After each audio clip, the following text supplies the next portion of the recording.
Print and electronic మిత్రులకు నమస్కారాలు తెలియజేస్తూ నా పేరు బత్తుల రవి, మంచిర్యాల జిల్లా జనరల్ సెక్రటరీగా ఇప్పుడు పదవి నిర్వహిస్తున్నాను. ఇప్పుడు హలో ఆర్ఎంపీ చలో హైదరాబాద్ గ్రామీణ వైద్యుల ఆత్మగౌరవ సభ హైదరాబాద్లోని ఇందిరా పార్కులో నిర్వహించడం జరుగుతుంది.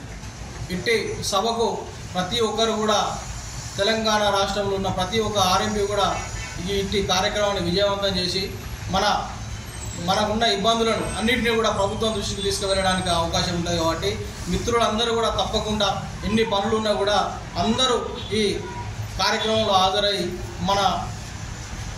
మన మెజారిటీ చూపెట్టే ప్రభుత్వానికి మన సాధక బాధకాలు తెలియాల్సిన అవసరం ఉంటుంది. కాబట్టి అందరూ కూడా మంచిర్యాల జిల్లా ఉన్న ప్రతి ఆర్ఎంపీ ఎన్ని పనులు ఉన్నా కూడా తప్పనిసరిగా ఈ సభకు హాజరు కావాల్సిందిగా కోరుతా ఉన్నాం. ముఖ్యమైన విషయం ఏంటంటే, ఇంతకుముందు గతంలో రాజశేఖర్ రెడ్డి గారు ఏ విధంగానైతే 1273 జీవో ప్రకారం ట్రైనింగ్ ఇచ్చి మాకు ఒక భద్రత కల్పించడం జరిగింది. ఏదైనా ఆరకొరగా వైద్యం చేసిన కూడా గవర్నమెంట్ హాస్పిటల్లో ఒక 6 నెలలు ప్రత్యేకమైన తర్ఫీదు ఇచ్చి ఒక మంచిగా శిక్షణ ఇచ్చి చేయడం జరిగింది. దాని దురదృష్టవశాత్తు మనం చనిపోవడం వల్ల అది వెనుకమైంది. గత ప్రభుత్వం పూర్తిగా వ్యవస్థను నిర్లక్ష్యం చేసేసింది. ఇప్పుడు వచ్చిన ప్రభుత్వం సేమ్ రాజశేఖర్ రెడ్డి గారి కనుసన్నల్లోనే ఉన్నట్టు మాకు రేవంత్ రెడ్డి కనబడుతుండు. మాకు ఒక ఆశ ఉంది కాబట్టి ఇది తన దృష్టికి తీసుకువెళ్ళి ఇప్పుడు ఇట్టి కార్యక్రమానికి మహేష్ కుమార్ గారు ఎమ్మెల్సీ గారు హాజరవుతూ ఉన్నారు. ప్రొఫెసర్ కోదండరామ్ గారు ముఖ్య అతిథిగా ఉంటున్నారు. జన విజ్ఞాన దర్శిని మన రమేష్ గారు, మళ్ళీ అలాగే మాకైతే ఏదైతే 1273 జీవో ట్రైనింగ్ ఇచ్చినప్పుడు బుక్లెట్ తయారు చేసిన బ్రహ్మారెడ్డి గారు, అలాగే కేజీ గోవిందరెడ్డి గారు, వీళ్ళందరూ కూడా వస్తున్నారు. కాబట్టి ఉన్న జిల్లాలో కాకుండా రాష్ట్రంలో ఎన్ని సంఘాలు పూటకొక సంఘం పుట్టి అన్నీ విచ్చలవిడిగైపోయి మేము ప్రభుత్వం దగ్గరికి పోతే ఈ సంఘం నుండి వచ్చినవా ఆ సంఘం నుండి వచ్చినవా అనకుండా ఉమ్మడిగా అన్ని సంఘాలు ఒకటై ఈ సభను నిర్వహిస్తూ ఉన్నాయి. ఇది చాలా ఒక ఆనందకరమైన వార్త. కాబట్టి మనం అందరం కూడా తప్పకుండా ఈ సమావేశంలో పాల్గొని ఇప్పుడు ఆ నాయకుడు ఈ నాయకుడు ఏం లేదు, అన్ని స్టేట్ నాయకత్వాలు ఒకటై విజ్ఞాన దర్శిని రమేష్ అన్న గారు చొరవ తీసుకొని ప్రత్యేకంగా ఈ సమావేశం నిర్వహిస్తుంది. కాబట్టి ఇది ఆత్మగౌరవ సభగా పెట్టుకున్నాం. దీనికి పర్మిషన్ కూడా ఉన్నది. ఎవరు భయపడవలసిన అవసరం లేదు. బాజాబ్తుగా గవర్నమెంట్ నుండి పర్మిషన్ తీసుకొని సభ నిర్వహిస్తూ ఉన్నాం. కాబట్టి మిత్రులు ఎవరు కూడా భయపడకుండా అధైర్యపడకుండా మీరు కొంచెం కష్టమైనా కూడా ఈ సభకు వచ్చి మీరు మద్దతు తెప్పవలసిందిగా మిమ్మల్ని కోరుతా ఉన్నాం. ఈ అవకాశం ఇచ్చిన మా బెల్లంపల్లి మండల మిత్రులకు, మంచిర్యాల మిత్రులకు అందరికీ కూడా ధన్యవాదాలు తెలియజేస్తాం. దయచేసి మరొకసారి మీకు అందరికీ మా ఆర్ఎంపీ మిత్రులందరికీ కూడా విన్నపం చేస్తూ ఉన్నాం. కంపల్సరీగా ఈ సభకు రావాలి. వచ్చి తెలంగాణ ఆంధ్ర ప్రాంతాలలో ఆర్ఎంపీ పిఎంపీ సర్టిఫికేట్ హోల్డర్స్ ఎవరైతే ఉన్నారో వాళ్ళంతా కూడా వైద్యపరంగానే జీవిస్తున్నవాడు. వాళ్ళకున్న ఆర్థిక పరిస్థితి రీత్యా స్కిల్ ఉన్నా కూడా తగినట్టు ఆర్థిక స్తోమత లేక ఎంబీబీఏ చేయలేనటువంటి దౌర్భాగ్య స్థితిలో ఉన్నవాళ్ళు తప్ప స్కిల్ లేని వాళ్ళు కాదు. అప్పుడు గౌరవనీయ స్వర్గీయ నందమూరి తారక రామారావు గారు ఉన్నప్పుడు 0 అవర్స్లో తెలంగాణ వాళ్ళకి ఆంధ్ర వాళ్ళకి కలిపి అందరి ఆరోగ్యులకు సర్టిఫైడ్ వైద్యులుగా నామోదు చేసి మాకు వైద్యం చేసుకుని వెలుసుబాటుగా ఇస్తామని హామీ ఇచ్చారు అసెంబ్లీలో. కానీ ఇక దురదృష్టవశాత్తు అది డే బై డే వెనక్కు తగ్గిపోయింది. తర్వాత రాజశేఖర రెడ్డి గారు, స్వర్గీయ రాజశేఖర రెడ్డి గారు మా యొక్క బాధలు విని వారు ఏమన్నారంటే, వారి ఇంట్లో మేము కలుసుకున్న కోర్ కమిటీ, నేను వన్ ఆఫ్ ది మెంబర్. అప్పుడు ఏమన్నారంటే, చూడయ్యా నేను కూడా ఎంబీబీఎస్ డాక్టర్ని, మా క్వాలిఫైడ్ డాక్టర్తో నాకు ఇబ్బంది కలగకుండా ఏదైనా ఒక మార్గం సూచించండి అని చెప్పడం జరిగింది. అప్పుడు మేము చెప్పమన్నమాట ఏమనంటే, బేర్ ఫుడ్ డాక్టర్స్ అని చైనాలో ఒక విధానం ఉంది.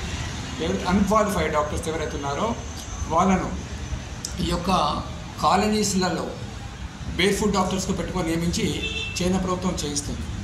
అట్లాగా చెన్నైలో కూడా చేస్తుంది.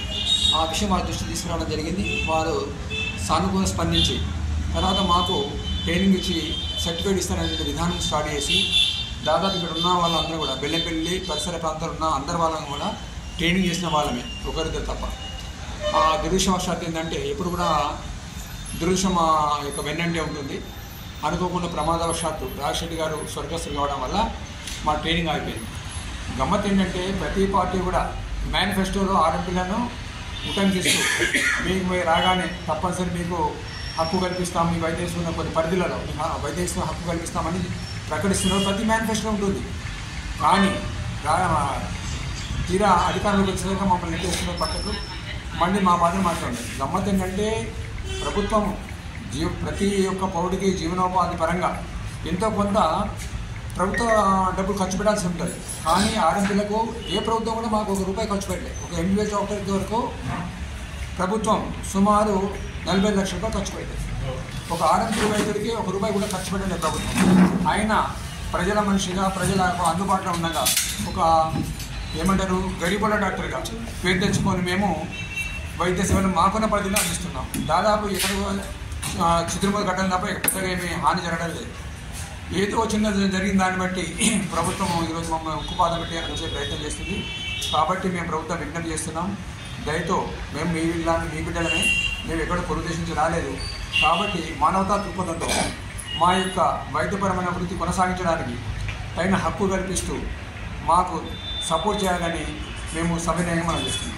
పేద ప్రజలకు కానీ ఎప్పుడు కానీ అందుబాటులో ఉండేది మన ఆర్ఎంపీ పిఎంపీ అనుభవం మాత్రమే. ఎందుకంటే ఈరోజు చూసుకున్నట్లయితే ఎక్కడ కానీ రాత్రిపూట కానీ బెల్లంపల్లి పట్టణం కావచ్చు, పల్లెటూరులో కావచ్చు, ఎక్కడ కానీ క్వాలిఫైడ్ డాక్టర్లు కూడా రాత్రి వేళ ఉండడం జరుగుతుంది. కానీ రాత్రిపూటలో ఏ యొక్క బస్సులో కానీ పట్టణం కానీ పల్లెటూరులో కానీ ఏ సమస్య వచ్చినా చిన్న గోళీ కోసం కానీ ఒక చిన్న ఇంజక్షన్ కోసం కానీ ఒక బీపీ కానీ ఏం సమస్య ఉన్నా కూడా ఫస్ట్ మొదలుగా వచ్చేది ఆర్ఎంపీ దగ్గరికి.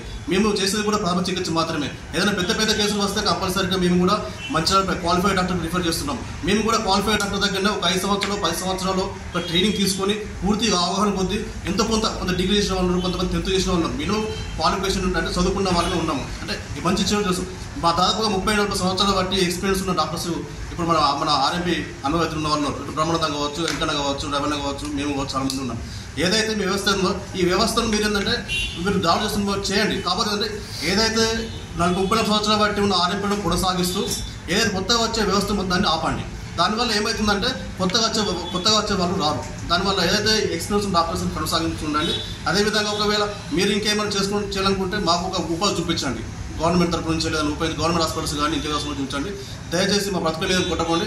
అదేవిధంగా మేము బెల్లంపల్లి పట్టణ కానీ తెలంగాణ రాష్ట్ర ఆర్ఎంపీ పిఎంపీ అనుభవ డాక్టర్లు చెప్పడం ఏమిటంటే ఈ నెల 18వ తారీఖు రోజున చలో ఆర్ఎంపీ ఒక ప్రోగ్రామ్ ఉంది. ఈ యొక్క ఆర్ఎంపీ ప్రోగ్రామ్ కూడా ప్రతి ఒక్క ఆర్ఎంపీ వైద్య మిత్రుడు రావాల్సింది. ఎందుకంటే ఇది ఒక వ్యక్తి సమస్య కాదు, ఒక సమాజంలో ఉన్నటువంటి ఒక ఆర్ఎంపీ పిఎంపీ అనుభవ సమస్య. కాబట్టి ప్రతి ఒక్క ఆర్ఎంపీ అనుభవం కావాలి. అదేవిధంగా ఇది ఒక ఇందిరా పార్క్లో జరుగుతుంది. అందరూ ఆర్ఎంపీ డాక్టర్లు కూడా రావాలని కోరుకుంటున్నాము. అదేవిధంగా బెల్లంపల్లి మండలం నుంచి కూడా ఒక ఆర్ఎంపీ డాక్టర్లు దాదాపు ఒక 50 నుంచి ఒక 100 మంది డాక్టర్లు వెళ్ళడం జరుగుతుంది. అదేవిధంగా మిగతా రాష్ట్రంలో ప్రతి ఒక్క రాష్ట్రంలో కోరుచున్నాం. జై